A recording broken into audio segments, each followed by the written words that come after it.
952 feet, and a horse like Count the Time will probably need every inch of it because he's a real late runner.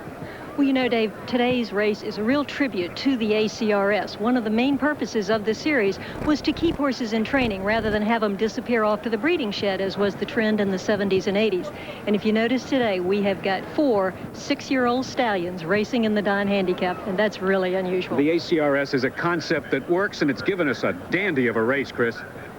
And what a great setting, this beautiful track, known for its beautiful flowers. And with me now is the president of Gulfstream Park, Doug Donn. And you might understand Donn Handicap. Donn, there is a family tradition here that goes back a long way at this track, Doug. Chris, there sure is. My grandfather took this track out of bankruptcy in 1945, so it goes back a long way. Let's talk about some of the rich history of the turf here at this track. Well, the Donn Handicap's an example. This is the 35th running of the Donn Handicap and the first race of the American Championship Racing Series. It's been won by horses like Forego, Gunbow, great races over the years. And of course, this racetrack has served so many champions here. Well, we're real proud, Chris. We've had 17 Horse of the Years run here at Gulfstream Park since 1945, and 104 national champions have run here. Let's talk about your commitment to the American Championship Racing Series. Well, we're very proud to be a part of the American Championship Racing Series. We think it's given racing a shot in the arm, and it's a good thing. And we're very proud to be the first race, and also proud to have 2 races this year. And we're proud to be here, too, with ESPN at Gulfstream Park with President Doug Donn. We'll be back with more of our coverage of the Donn family's handicap when we return to Gulfstream Park in beautiful Hallandale, Florida.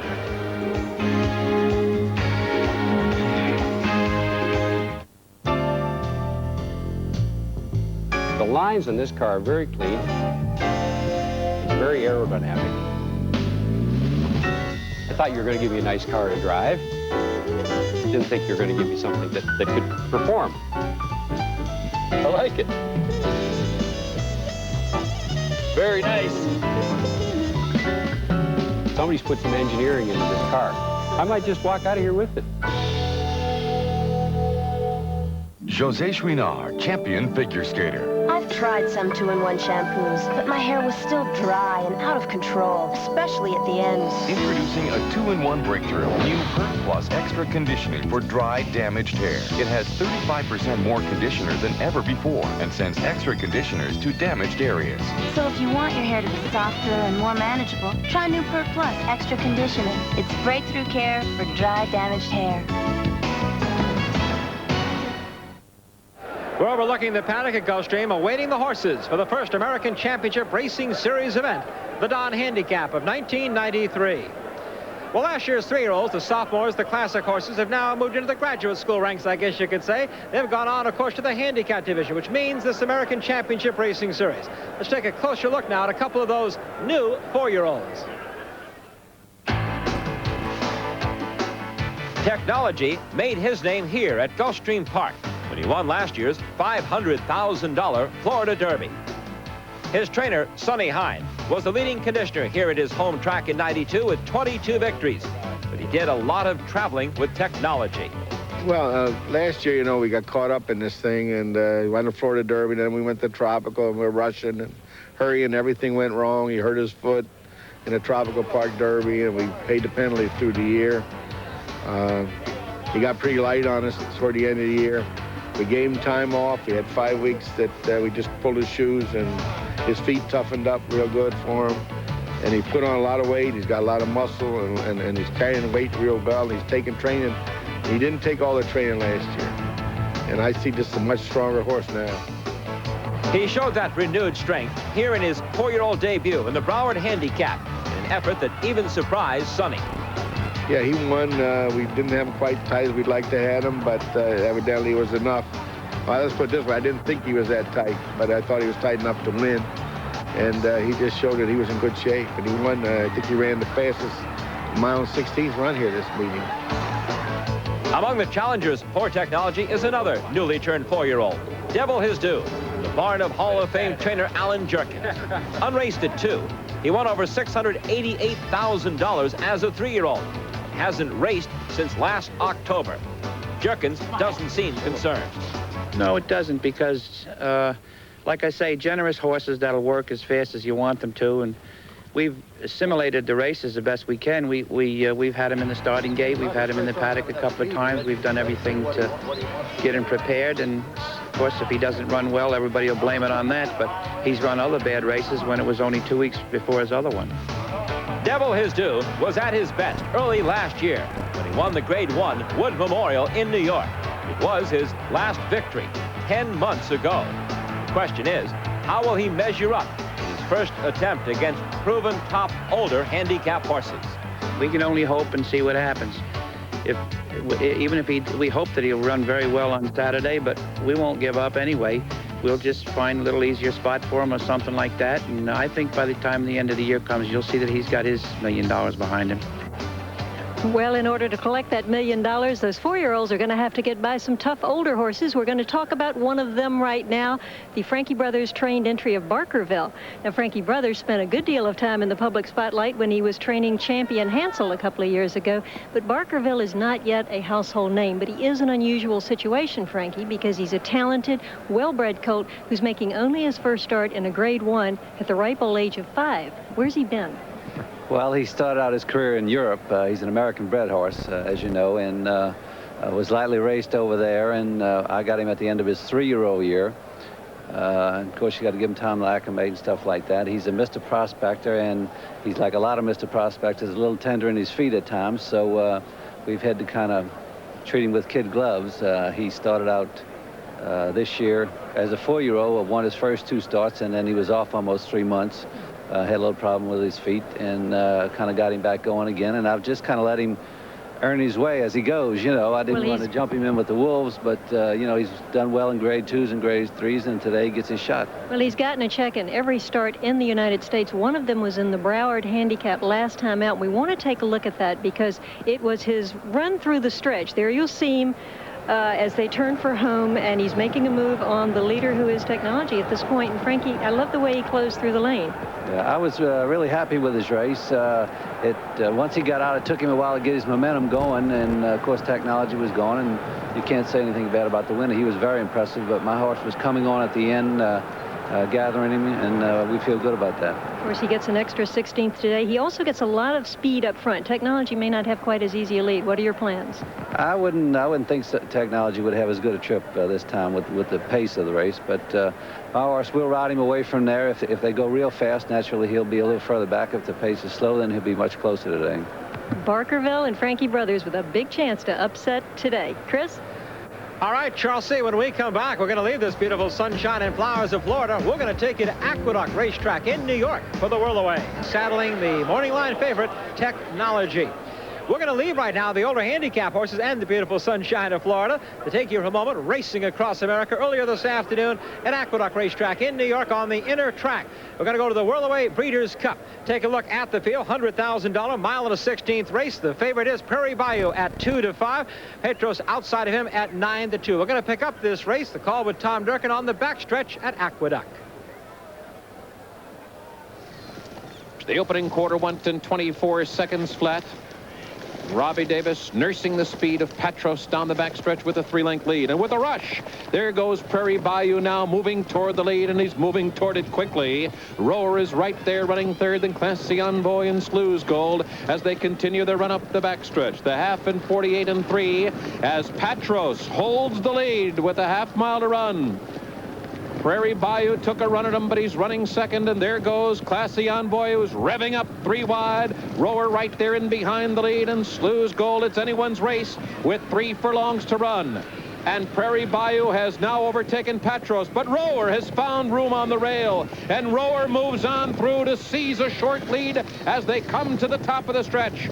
Prairie Bayou is right there with them, and they're stride for stride. Petros is now back running third. They're coming to the final furlong.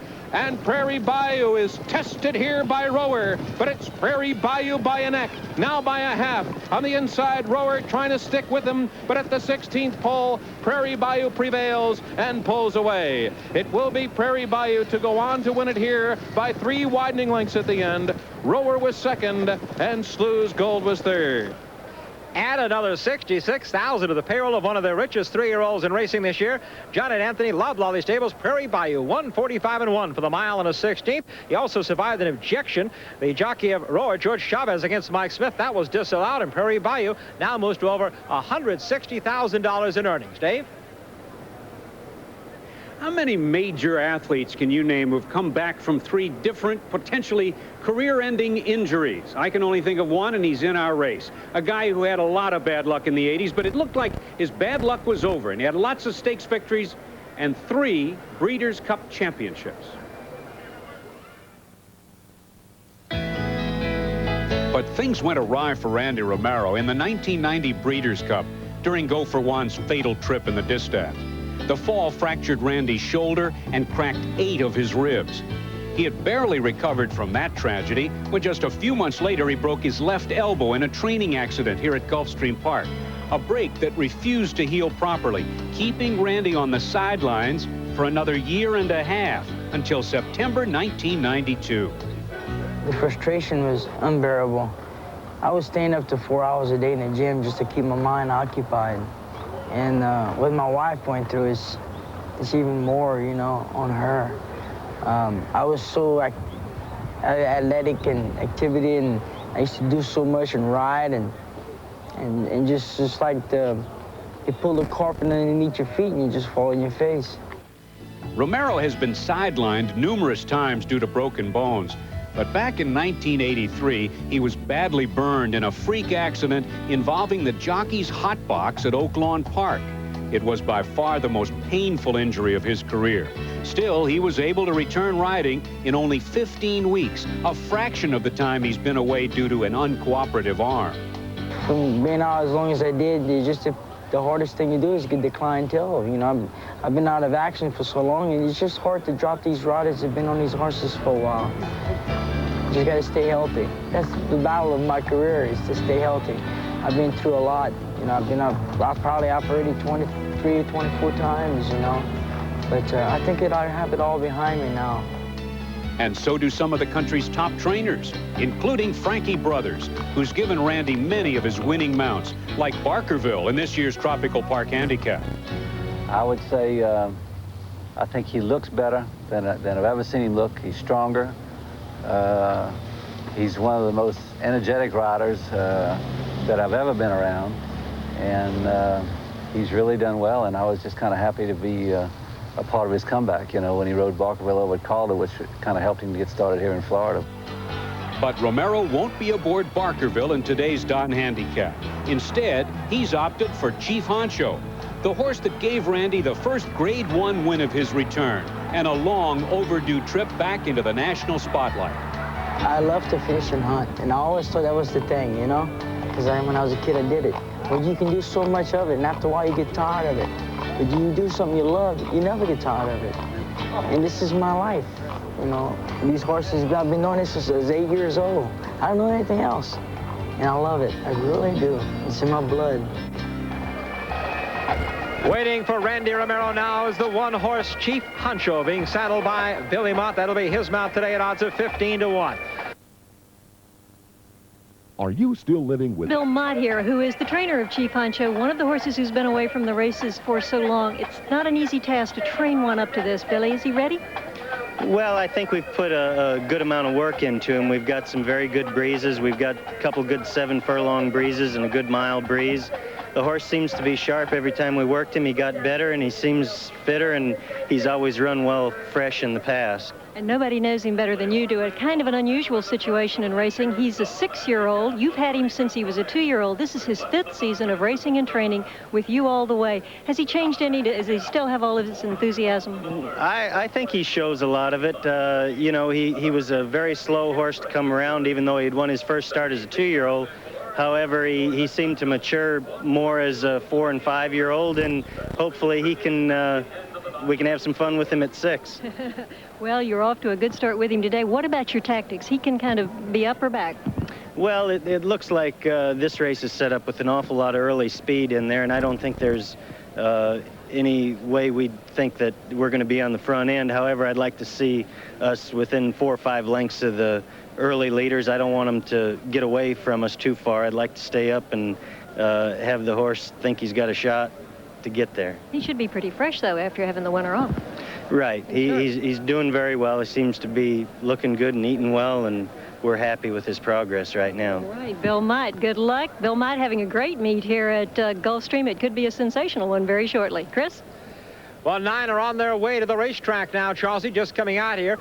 Kind of fun here for the Donn Handicap. There's no bugler calling the post on Donn Handicap Day. Instead, they've got some Scottish bagpipers that pipe them onto the track in the tradition of the Donn family and their heritage from Scotland. So a lot of fun for the race fans here. 9 thoroughbreds, we mentioned before. They have won a combined 22 stakes and $7.7 million. Let's meet them right now. Here's the post parade for the Donn Handicap. The one horse is Chief Honcho, 6-year-old son of Chief's Crown. Raced and won in November. Last raced and won in November. Grade 1 Brooklyn Handicap winner then. He always races, though, against the best. Chief Honcho, owned by Matthew Firestone, trained by Bill Mott, and the rider, you met him earlier in our profile, Randy Romero, the comeback kid, former leading stakes rider here in Florida, and has won 3 Breeders' Cup races. The 2-horse are even money favorite. This is Technology from the barn of Sunny Hine owner Scott Savin and the Classic Partners. It's a time for a change 4-year-old, a $29,000 Keeneland sale purchase, a Raddick 3-year-old, but a multiple grade 1 winner all yet, looking for consecutive wins at 4, trying to get some really stability to his race career. Jerry Bailey's the rider, won the 88 Don on Jade Hunter. The 3-horse, the Lion Crest Stable Silks, trained by Alan Jerkins. This is the Colt Devil His Due, a $25,000 Keeneland sale bargain, has now won almost $700,000. Unraced since October, unplaced since the Travers last August, but of course his condition still by the giant killer himself, Alan Jerkins. The rider, Eddie Maple, he won the 86 Don for Woody Stevens on Creme Fraiche. He's a champion New York rider and the oldest rider in the field at 44. From California comes Missionary Ridge in the stable of Bobby Frankel. Peter Walls, Caerleon, 6-year-old horse. You've heard his trainer Bobby Frankel say he needs this race. His first start since November 2nd. Only 1 of 8 lifetime on the dirt, but that was the Pacific Classic win. And here's the rider, Kent DeSomo, the best in the nation last year, the Eclipse Award winner from California. The 5-horse Illinois bred Count the Time, confirmed stretch runner. This fast early pace as it looks here should help him. We saw him last in the Super Derby, lose that by a neck. Mark Guidry, the rider, another Louisiana bred rider in this field, based in Chicago. He's won multiple riding titles at Hawthorne Park. The 6 horses, Pistols and Roses from Georgiano's stable, trained for the Willis family stables. The Darn That Alarm 4-year-old colt trying to regain last spring's form, and he won the Bluegrass in April at Keeneland, was 2nd in the Tropical Park Handicap, then a very bad 7th in the Broward. Herbert Castillo, the rider, born in Panama, raised in New Orleans, won the titles at Calder at South Florida here. This is Barkerville from Frankie Brothers' barn. Won the Tropical Park Handicap, been a very consistent horse, a rich $1.2 million Keeneland sales purchase. He's had a check in 12 of 14 starts. This is a quality racehorse. The rider is Shane Sellers, Midwest riding star, the all-time record holder at Arlington with 219 wins. The 8-horse from the stable of Arthur Appleton, Jolie's Halo, trying to become the first 3-time ACRS winner. He won the 91 Don, the 92 Island. Seems to be an all-or-nothing type, this 6-year-old. He's never had a second in 19 career starts. Incredible. The rider, one of the best, Craig Brett. He's an Eclipse Award winner back in 1990 as the nation's leading jockey. And rounding out our field, another Keeneland sale purchase, $9,000 bargain here. This is Irish Swap. This 6-year-old son of Irish Tower won 6 stakes races in the Midwest last year, ran a good 2nd in the Naira Mile. He's been on the board in each of his last 10 starts. Spanky Broussard trains and he legs up another Louisiana-bred rider, one of 5 in this field. This is Bruce Hoyadoo, one of the outstanding jockeys from Louisiana. Well, there is our favorite Technology right now, even money under Jerry Bailey. That's the post parade for the Donn Handicap. We'll be right back after this with our first Bud Long shot. Count the Time, big price at 15 on the Illinois bred. Pistols and Roses, biggest price on the board. Barkerville, 6-1. Jolie's Halo at 12, and Irish Swap at 7-2. We talked about the favorite Technology. Now we need to find, for the first time in 1993, the Budweiser Long Shot.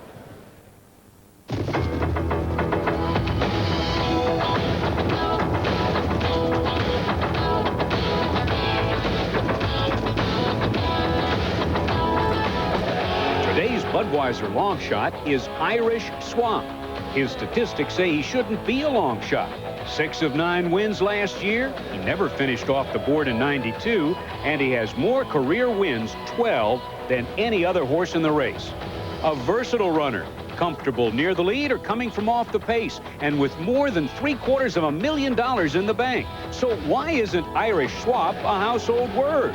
Well, he made some noise and some fans, finishing second in the Naira Mile last October, then stamped himself a real runner with this impressive win in the Hawthorne Gold Cup. In that race, he scored by 4 lengths over a good field, including Sea Cadet. In his 1993 debut at the Fairgrounds, he was a good second. So this could be an excellent way to begin the season as we pick Irish Swap as our first Bud Longshot of 1993. Ah, Dave, the word got out. He opened at 6-1. They're killing us here. Irish Swap has been put down to 7-2 now as the Budweiser long shot. But that's still our pick. There's the one to beat, Technology. He's the race favorite here for the Donn.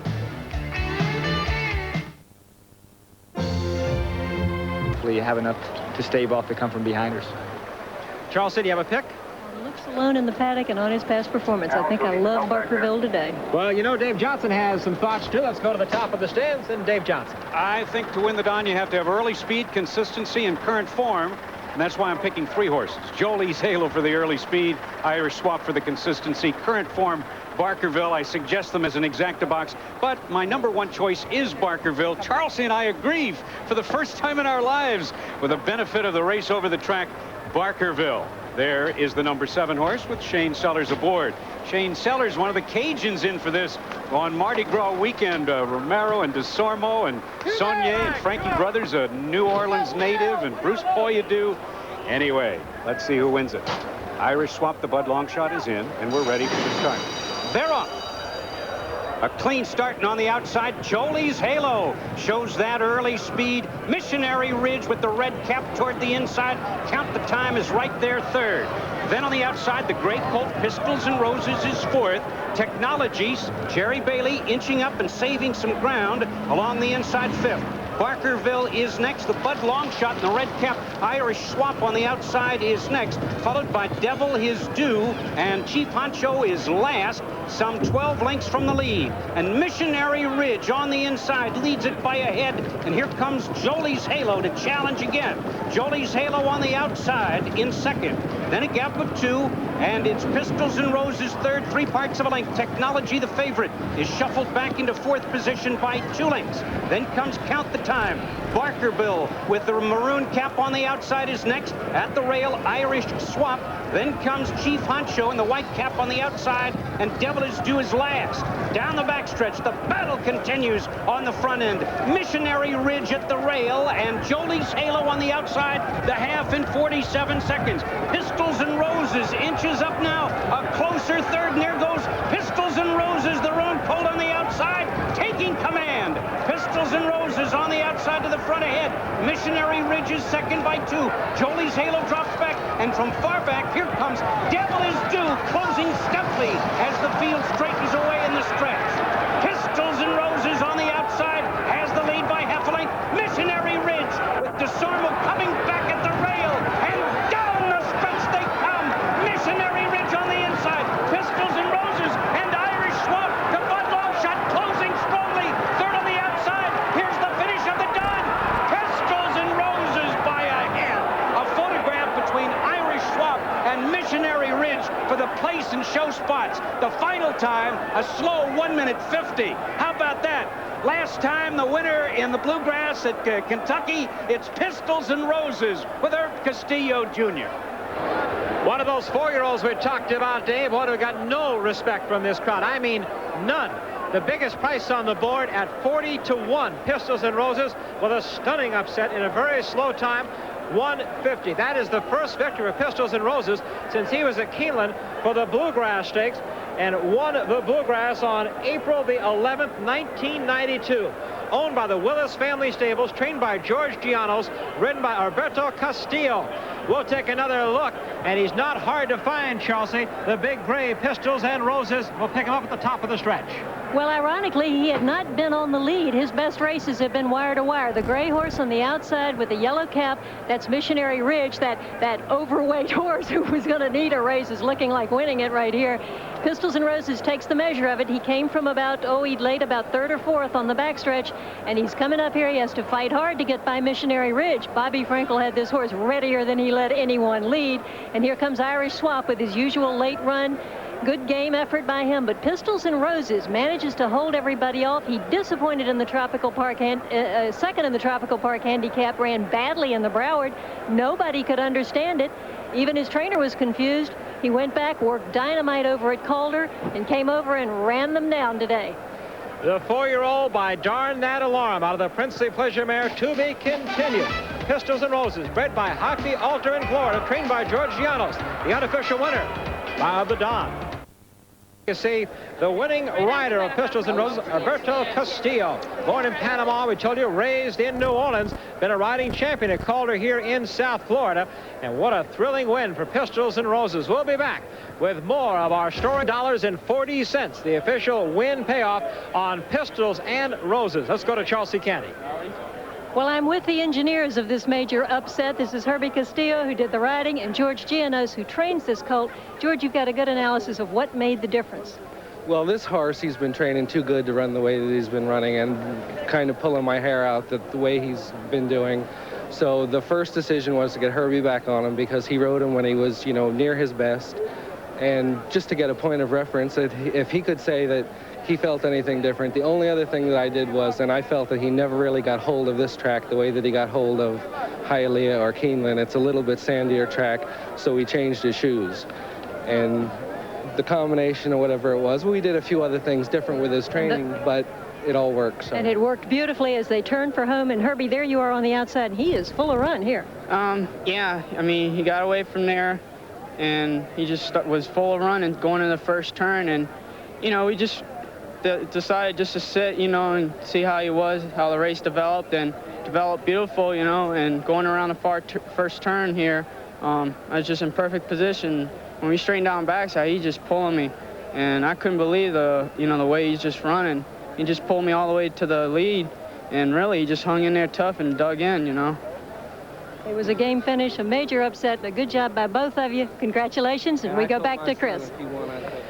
Well, I'm with the very excited owners, Sheldon and Annette Willis. Sheldon, you got to tell me again quickly, how did you find this thoroughbred? It was by accident. I walked into a wrong man's barn and asked him if he had any horses for sale, because I had trouble with my eyes.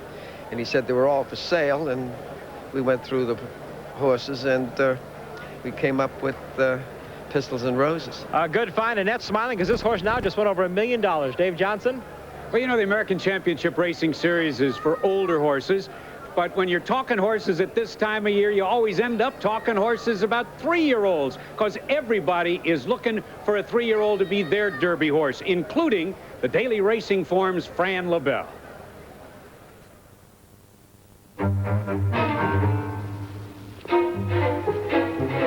Hey, Franny. Hi. What you looking for? What's going on? I'm trying to find some great 3-year-olds. I'm stumbling all over things. I'm so excited. I mean, I want that great 3-year-old for the whole Triple Crown, One's going to carry. Look at the winter book list. The good 2-year-olds from last year, now 3. Winter book list. So those guys are in Vegas. They don't know nothing. We're here now. There's some bombshells here ready to explode, just waiting for the races to come up. What have you found out? Well, there's this wonderful horse over at Calder, Hidden Trick, won Hutchison. Nice little horse, absolutely outstanding. For Jackie Britton. You got Kissin' Chris, who won the Palm Beach here on the turf. No reason why I can't get on the thing. And Shug McGee's loaded again. Who's he got? He's got the 3 we know of. We got Living Vicariously, strolling along, of course.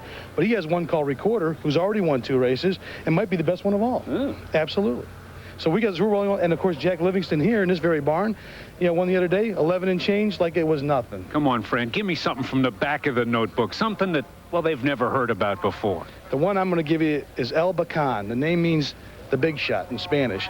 He's coming in today from Panama. He's 7 for 7. He's not even on the plane, not the plane yet. Friday morning he's going to get here. I can't wait for him to show up. Last time he was out there, they wouldn't allow betting on him because he was such an overlay. El Bacan, you heard it here first for the Triple Crown. Well, we don't have a picture or a videotape of this horse. He may not even exist, but I'll tell you a horse that does exist. Sky Beauty, a filly. Don't be surprised if she beats the boys down the line. maybe in a Triple Crown race. Chris? All right, Davis, make it official. Here are the prices. Pistols and Roses, 91.